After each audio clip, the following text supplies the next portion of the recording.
Bug's Life was a success, it didn't quite bring in the numbers that Toy Story did. And even the critical reaction to it seemed to be kind of mixed. So, Pixar went back to the drawing board with Toy Story 2.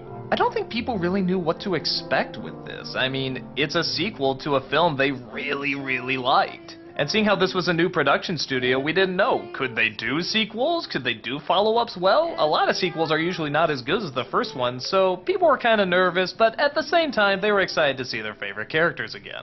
And, from my standpoint, Toy Story 2 was not only as good as the original, I think it's even better. Okay, what's the story? Woody and Buzz are back again, but this time Woody is in a bit of a predicament. A garage sale is going on, and sadly one of the older toys is being sold off. Woody goes in to save him, but inevitably gets stolen by a nasty toy store owner. Because we figure out that Woody is actually a very rare toy. In fact, he used to actually be part of a TV show. That's right, Woody's a collector's item. And he's not the only one. He also comes across a cowgirl named Jessie, a horse named Bullseye, and a miner named the Prospector. The race is on for the rest of Woody's friends to go out and save him, but it seems like Woody may have second thoughts about returning back home. Because he knows that eventually he has to face the inevitable, that Andy will grow up and someday forget about him. He has another choice where he can be taken to a museum where he can be enjoyed by children forever.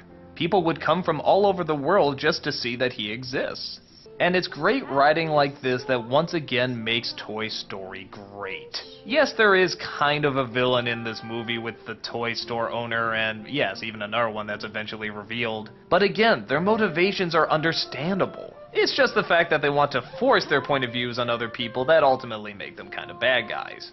But the dilemma that Woody has to go through is actually a good dilemma. In fact, you're kind of siding with him going to the museum. Heck, some of these toys even have backstories. Jessie's backstory is one of the emotional highlights of the entire film. But to balance it out, she's not just a sad stick in the mud, she's a very fun, active character as well. In fact, all the new characters are. We have a Mrs. Potato Head, the evil Emperor Zurg, another Buzz Lightyear that goes through the exact same motions as the first one. And look, even Barbie makes an appearance in this. How cool is that the marketing team that brought us Barbie, something so controlled and so protective of their identity, actually allowed them to kind of make fun of their brand? As I said before, I'm not a huge Randy Newman fan, but you know what? The song in here is a good song. Probably one of his best, in fact. I'll admit, it's very well done. The CG on the people has gotten better too. I mean, true, they don't look like actual people, but the textures are better, and yeah, even a lot of the facial expressions seem to work pretty well. The dramatic moments are very strong. They're never out of place, they're very emotionally satisfying, and you relate with every single aspect of it. You relate with dealing with the inevitable. What will ultimately happen in the end? What should you do? What's the better thing for yourself and for others? What's the selfish thing? What's the unselfish thing? All this stuff plays in, and it's very smart and very well done.